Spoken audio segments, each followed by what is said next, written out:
Josh has a very patriotic video Right. to show us on this President's Day. Yeah, really kind of coinciding with the break in the few light rain showers. But that, folks, is a bald eagle taking to the skies over the Willamette River right here in downtown Portland. Some of the iconic sites, the KOIN Tower, the Portland Stag Sign, the Wells Fargo Center, the Old Town Water Tower, and of course the Portland cherry blossoms that are just weeks away now from starting to put on their show. But really just a spectacular view to be seen across our area after a very wet weekend for many of us. Saturday picking up just over about 1/10 of an inch of rain, almost a ½ inch for Sunday, and already picking up about 1/10 of an inch for us right here in the Rose City for the first day of the brand new week. But of course, a much different picture than what we were talking about this time last week as our skies are starting to open up. Some sunshine raining through as we sit at about 54 degrees out towards PDX. Now those splash and dash scattered showers, that's going to be the case as we work our way through the rest of this evening.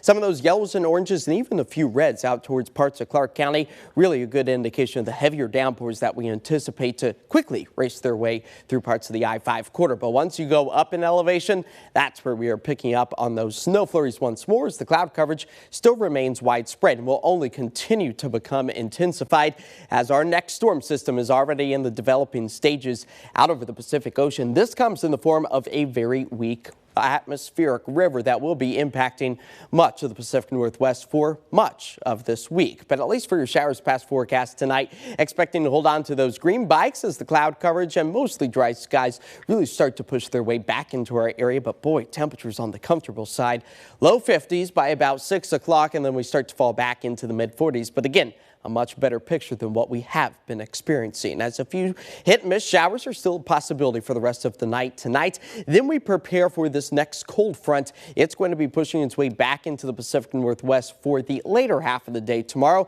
So we start things off dry for your Tuesday, then the rain ramps up closer to sunset. And this system not only bringing widespread rain, but also some gusty southerly winds racing through the Willamette Valley.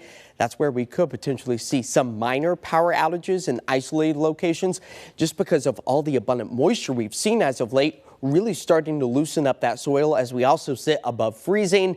And then you add the winds into that and the rain, it could potentially bring down a few larger trees as those southerly winds also keep us on the mild side for the start of the day tomorrow, only falling back into the low 40s.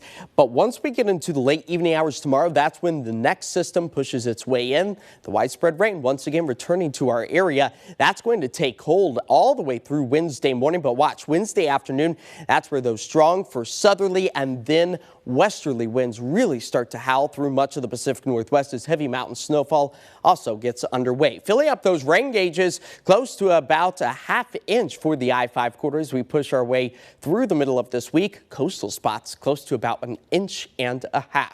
Good news on the snow front. We keep it all above about 4,000 feet as we work our way through the rest of this week. After we've already managed to see beneficial snow. These are just the 24-hour snow accumulation numbers. 13 inches for Timberline. Mount Hood Meadows at 14, building back up that base layer after a bit of a slow January. But tonight we fall back to about 43 degrees with mostly dry skies. We'll start the day off tomorrow mostly dry, but then those rain showers, they do return for the later half of the day as we make our way back up into the mid 50s, which, just to put it all into perspective, is about average for this time of year. But Wednesday, that's when the winds, that's when the rain really starts to ramp back up, seeing those daytime high temperatures into the mid 50s. But by the weekend, we start to push closer to 60 degrees with still, again, widespread and persistent rain showers once again returning. So boy, this has been a roller coaster ride of a month for us here in Portland. Yeah. Last week's snowfall, this week we're talking about 60s. Yeah, and pretty soon we'll talk about easing into spring, huh? I know, it's right around the corner. All right, thanks, Josh. Coming up next.